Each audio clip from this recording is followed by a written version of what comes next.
আল্লাহর পরিচয় হলো চারটি। কয়টি বাবা? চারটি। কি কি? আল্লাহ নিজেই বলছেন, কুল। কি বললাম? কুল নয়। কয় হস্যউলা কুল, কয় বয় হস্যউলা কুল। দুটো কুলের মধ্যে পার্থক্য আছে। কাওয়ালা ইয়াকুলু থেকে কুল মানে বলো, আকালা ইয়াকুলু থেকে কুল মানে গেলো বা খাও। এজন্য যে ইমামের কোরআন পড়া সহি নেই, ওই ইমামের পেছনে নামাজ পড়া সহি নেই। আপনারা মুসলিমরা অনেকে নামাজ পড়তে গিয়ে ভুল করেন। কি ভুল করেন? ইন্না আতাইনা সূরা পড়েন। আরে ভাই বলুন না। আমি পড়ছি ইন্না আতাইনা কাল কাউসার ফাসাল্লি লিরাব্বিকা ওয়ানহার। ওয়ানহার এই গলার ভেতর থেকে হে এটা উচ্চারণ করবে না, হাই হুটি, হাই হাওয়াজ নয়। ফাসাল্লি লিরাব্বিকা ওয়ানহার এর মানে হচ্ছে নবী তুমি তোমার রবের জন্য নামাজ পড়ো, ওয়ানহার এবং কুরবানি করো। আর আমরা কি বলি উচ্চারণ করতে গিয়ে? ফাসাল্লি লিরাব্বিকা ওয়ানহার। এর মানে শুনবেন, নবী তুমি তোমার রবের জন্য নামাজ পড়ো, ঝোড়া কোদাল নিয়ে খাল কাটো। কোথাকার মানে কোথায় গেল? বাড়িতে গিয়ে ভাববেন। আরো দেখেন ভুল কেমন বেরোচ্ছে আপনারা নামাজ পড়তে গিয়ে অনেক মুসলিম ভাইরা, সকলে নয়, অনেক মুসলিম বাবাজি ভাইরা আছেন, নামাজ পড়তে গিয়ে কি করেন? সূরা ফাতিহা বলে একটা সূরা আছে, নামাজ পড়তে গিয়ে পড়েন, তাই তো নাকি? আলহামদুলিল্লাহ সূরা পড়েন। তো ওখানে কি আছে? আলহামদুলিল্লাহি রাব্বিল আলামিন। আলহামদু এ গলার ভেতর থেকে এটা উচ্চারণ করবেন। আলহামদু মানে হচ্ছে সমস্ত প্রশংসা আল্লাহ তোমার। আর আমরা উচ্চারণ করতে গিয়ে কি বলি? আলহামদুলিল্লাহি রাব্বিল আলামিন। এর মানে শুনবেন, সমস্ত ছেঁড়া জামা কাপড় আল্লাহ তোমার।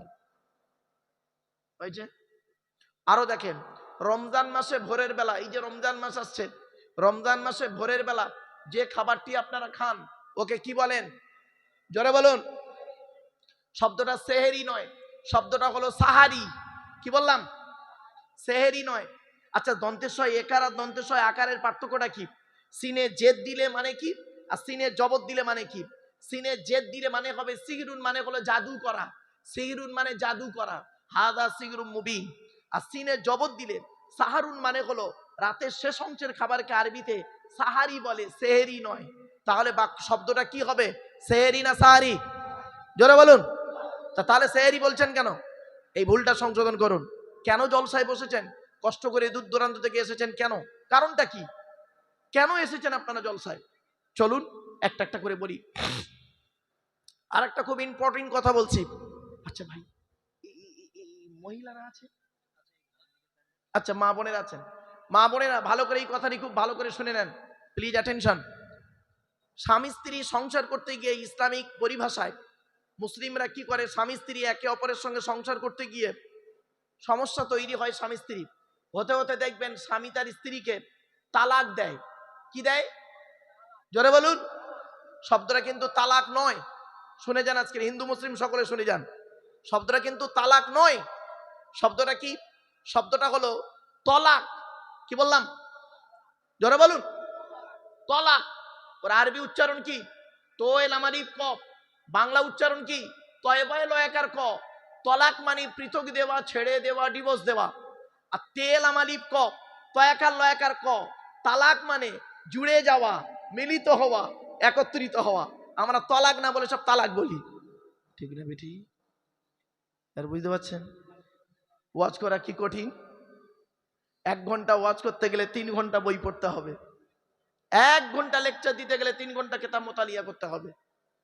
আমার বাপেরা অনুরোধ করে বলে যাচ্ছে, আপনাদের একটু ধৈর্যের পরিচয় দিন, 2.5-3 ঘন্টা একটু সময় দিন। মনে করুন না যে 2.5-3 ঘন্টা বেকারই বসলাম লোকটার কাছে। চলুন, এই টোটাল কোরআনের ভিতরে, এই কোরআনের ভিতরে সব জায়গাতে আছে তলাক শব্দ, আছে সব জায়গায়। তালাক শব্দটা কোরআনের মাত্র এক জায়গায় আছে। কোন জায়গায়? এই টোটাল কোরআনের এক জায়গায় আছে বাপ, আমি বলে দিচ্ছি কোথায় আছে।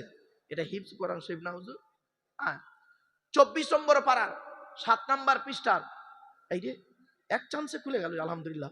24 নম্বর পারার, মানে পারা মানে খণ্ডতে, 7 নম্বর পৃষ্ঠাতে 14 নম্বর লাইনে, সূরার নাম সূরা মুমিন, আয়াত নাম্বার 15। আল্লাহ নিজেই বলছেন লিউনজিরা ইয়াউমাত তালাক। দেখেন তো হুজুর, এখানে কি আছে? তে না তোয়? বাপেরা আলেমের ওয়াজ শুনবেন। নবীজি বলেছেন কুন আলিমান, হাক্কানি আলেম হও। হাক্কানি আলেম হতে যদি না পারো, আও মুতাআল্লিমান, হাক্কানি আলেমের ছাত্র হও, তাও যদি সুযোগ না পাও, আও মুস্তামিআন, হাক্কানি আলেমরা যেটা বলে মনোযোগ সহকারে সেটাকে শ্রবণ করো, তাও যদি না পাও, আও মুহিব্বান, হাক্কানি আলেমদেরকে অন্তর দিয়ে ভালোবাসো। ওয়ালা তাকুন খামিসান ফাতুহলিকু, 5 নাম্বারটা হতে যেও না, তাহলে ক্ষতিগ্রস্ত হয়ে যাবে। আমরা হাক্কানি আলেমদেরকে খুঁজি না, আমরা হাক্কানি আলেমকে ছেড়ে দিয়ে আমরা এমন কিছু ব্যক্তিকে খুঁজে বেড়াই যার মধ্যে ইলিম নেই, আমলও নেই। অনুরোধ করে বলছি বাপ, হাতে ধরে আপনাদের বলে যাচ্ছি, পৃথিবীর সব থেকে কঠিন কাজ কি? এই পশ্চিমবঙ্গে একটা জেলা আছে, জেলাটার নাম হাওড়া, নাম শুনেছেন? থানাটার নাম বাগনান, নাম শুনেছেন? বাগনান কলেজে আমি গিয়েছিলাম ডিসেম্বর মাসে একটা লেকচার দিতে কলেজের স্টুডেন্টদেরকে। তো প্রিন্সিপাল সাহেব ছিলেন এবং প্রফেসররা সব ছিলেন। তা আলোচনা করতে গিয়ে আমি বললাম প্রথমেই যে পৃথিবীর সব থেকে কঠিন কাজ কি আর পৃথিবীর সব থেকে সহজ কাজ কি। হিন্দু মুসলিম ভাইরা ভালো করে শুনে নিন, পৃথিবীর সব থেকে কঠিন কাজ কি আর পৃথিবীর সব থেকে সহজ কাজ কি। তো চুপ করে আছে সকলে। তা আমি বললাম পৃথিবীর সব থেকে কঠিন কাজ হলো, শুনে নিন আজকে আপনারা, আত্মসমালোচনা করা। কি বললাম? নিজেকে নিয়ে সমালোচনা করা পৃথিবীর সব থেকে কঠিন কাজ। আর এই আত্মসমালোচনা করলে নেকি হয়, নেকি হয়, পুণ্য হয় আত্মসমালোচনা করলে। মান আরাফা নাফসাহু ফাকাদ আরাফা রাব্বাহু, যে তার নিজের নফসকে চিনতে পেরেছে, আত্মাকে চিনতে পেরেছে, সে তার রবকে চিনতে পেরেছে। শুধু শ্রোতামণ্ডলী, আগে আপনি নিজেকে চিনতে শিখুন, তারপরে রবকে চিনতে শিখবেন। বাড়িতে ভাববেন কথাটা। পৃথিবীর সব থেকে কঠিন কাজ হলো আত্মসমালোচনা করা, নিজেকে নিয়ে সমালোচনা করা। এটা করলে নেকি হয়। আর পৃথিবীর সব থেকে সহজ কাজ কি জানেন? পর সমালোচনা করা। এটা করলে গোনাহ হয়, এটা করলে গোনাহ হয়। ছোট্ট একটা উদাহরণ দিচ্ছি, আগে ক্ষমা চেয়ে নিচ্ছি, বাবা ভুল বুঝবেন না। আচ্ছা ধরুন আমি একটা আঙুল আপনাদের দিকে লাগিয়ে বললাম, জাস্ট ফর এক্সাম্পল, আপনারা সব চিটিংবাজ। আচ্ছা কটা আঙুল আপনাদের দিকে আছে? জোরে বলুন। 3টা আঙুল কোন দিকে? টিবিল চিটিংবাজ। বাড়ি থেকে ভাববেন কথাটা। চলুন, পৃথিবীর সব থেকে কঠিন কাজ হলো আত্মসমালোচনা করা। এজন্য নিজেকে নিয়ে সমালোচনা করুন, পর সমালোচনা না করে। অনুরোধ করে আপনাদের বলে যাচ্ছি, দেখবেন দুধওয়ালা লোকের বাড়ি বাড়ি যায়। বুঝতে পারছেন আমার ভাষা? দুধওয়ালা লোকের বাড়ি বাড়ি যায়, দুধ কিনে কেউ খেতে চায় না। আর মদওয়ালা বনগাতে বা ধরুন গোপালনগরে দোকান দিয়ে বসে আছে, ও করছে কি, মোটর সাইকেলের তেল পুড়িয়ে মদ কিনে খেয়ে মারামারি করে থানার মধ্যে চুপ মেরে বসে আছে।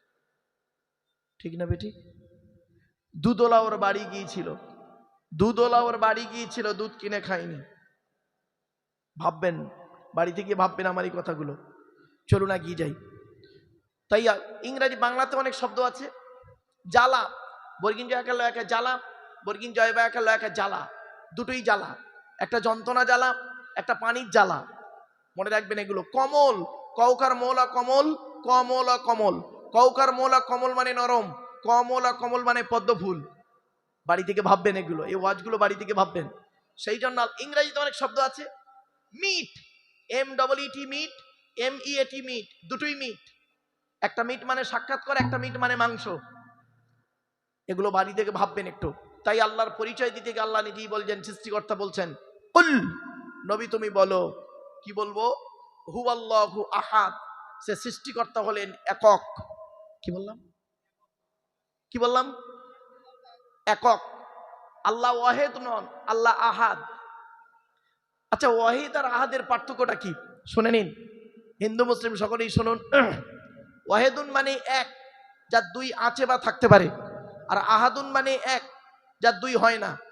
তাই সৃষ্টিকর্তার পরিচয় যখন জানতে চাওয়া হয়েছিল প্রফেট মুহাম্মদ সাল্লাল্লাহু আলাইহি ওয়াসাল্লামের কাছে, তখন সৃষ্টিকর্তা এই সূরাটি অবতীর্ণ করে জানিয়ে দিলেন তার পরিচয়। কুল, নবী তুমি বলো, হুয়াল্লাহু আহাদ, সৃষ্টিকর্তা হলেন একক। 2 নাম্বার, আল্লাহুস সামাদ, সৃষ্টিকর্তা হলেন অমুখপেক্ষী। সৃষ্টিকর্তা কারোর মুখপেক্ষী নন, সারা পৃথিবী তার মুখপেক্ষী।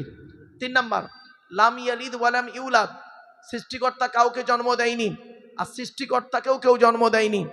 4 number, it is very very important, ওয়ালাম ইয়াকুল্লাহু কুফুয়ান আহাদ, সৃষ্টিকর্তার সমকক্ষ কেহই নেই। এই হলো সৃষ্টিকর্তার 4টে পরিচয়। আপনারা এই সূরাটি মুসলিমরা প্রত্যেকেই জানেন। আপনারা শুনে নিন, আল্লাহর নবী মুহাম্মদ সাল্লাল্লাহু আলাইহি ওয়াসাল্লাম বলেছেন, কোন ব্যক্তি যদি 3 বার, কবার? 3 বার এই সূরা ইখলাস বা কুল হুয়াল্লাহ পড়ে, গোটা কোরআন খতম পড়ার সওয়াব পাবে। বাড়িতে কি ভাববেন? চলুন এবারে সৃষ্টিকর্তা বলছেন, পৃথিবীতে তোকে আমি মায়ের পেটে আনলাম। কিভাবে আনলাম? একটু চিন্তা কর, একটু চিন্তা কর।